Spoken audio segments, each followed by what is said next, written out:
ఈరోజు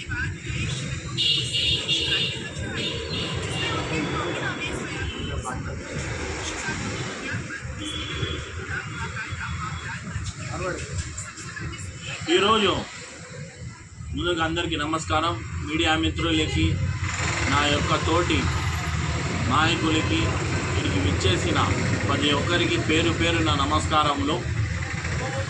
ముందుగా మనము ఈరోజు రాజా సింగ్ యొక్క చరిత్రని తెలుసుకుందాం.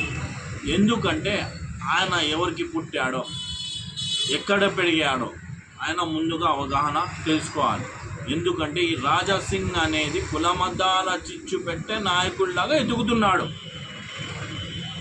కులమతాలతో పేరు తెచ్చి ఇప్పుడు నవాబులు పాలిన హైదరాబాద్లోనే పుట్టి హైదరాబాద్లోనే పెరిగి కులమతాలతో చిచ్చులు పెట్టే ప్రోగ్రాన్ని ఏర్పాటు చేసుకున్నాడు ఆయన. ప్రతి ఒక్కరూ ముహమ్మద్ సల్లల్లాహు అలైహి వసల్లం ప్రభుత్వాన్ని మంచి వ్యక్తి, మంచి వృత్తి అనేది ఉంటారు. కుల మతాల వ్యతిరేకంగా మన హిందూ సోదరులకైనా క్రిస్టియన్ సోదరులకైనా అడగండి పోయి ముహమ్మద్ సల్లల్లాహు అలైహి వసల్లం అంటే ఏమిటోళ్ళు అంటే ఆయన మంచి వ్యక్తి, ఇప్పుడు కాదు 1400 సార్లు వెనకాలే చెప్పినారు ఆయనంత మంచి వ్యక్తి మళ్ళీ రారు అని. ఈ రాజా సింగ్ చెడి నా కొడుకు, గలీజ్ నా కొడుకు, కుక్క నా కొడుకు, నోటికి అడ్డం వచ్చినట్టు. ఖబర్దార్ రాజా సింగ్, మా ప్రవక్త గురించి ఏమైనా మాటలు చెప్తే నాలుక కోస్తామని మేము నీకు కద్రిలో నువ్వు ఎక్కడున్నా మేము పెట్టే తినేదని. మా ప్రవక్త గురించి నువ్వు ఏమైనా తప్పు వాక్యాలు చేసావంటే నీకు పుట్టగతులు ఉండవు.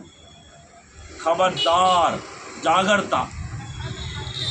రాసింగ్, నువ్వు ఒక ఎమ్మెల్యేగా ఉండి నువ్వు ఇట్లా కుల మతాల చిచ్చు పెట్టే రకంగా ప్రవక్త గురించి ఎలా చెప్పగలవయ్యా? నువ్వు ఎవరే నీకు ఎమ్మెల్యే సీట్ ఇచ్చిండేది అసలుకి?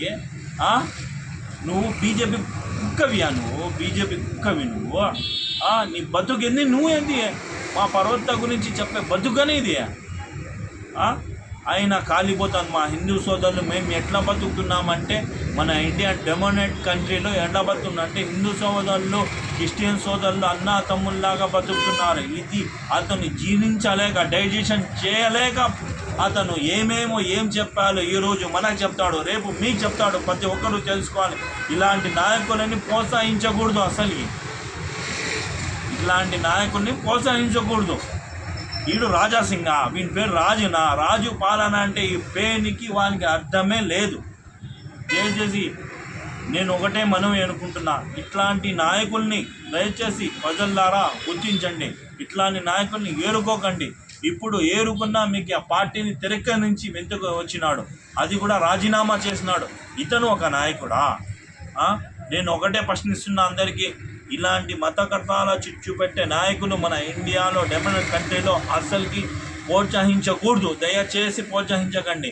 ఎందుకంటే వీళ్ళు చెడు కోసమే ఉన్నారు. వీళ్ళ స్వాతంత్రం కోసం ఏమైనా నోటికి అడ్డం వచ్చినట్టు ఎముకలైన నాలుక ఏమైనా చెప్పేస్తుంది. భైన్స్ ఎగిరింది. మా భాషలో ఏముందంటే చీలు ఎగిరిందంటే భైన్స్ ఎగిరింది అంటారు. ఇట్లా నా కొడుకులతో మనము జాగ్రత్తగా ఉండాలి. నువ్వు ఇంకొత్తూరు ఖబర్దార్, జాగ్రత్త. రాజ్నాథ్ సింగ్ ఏమైనా ఇంకొత్తూరి మా ప్రవక్త గురించి మా గురించి ఏమైనా చెడు వ్యాఖ్యలు చేస్తావో మొదలేదు.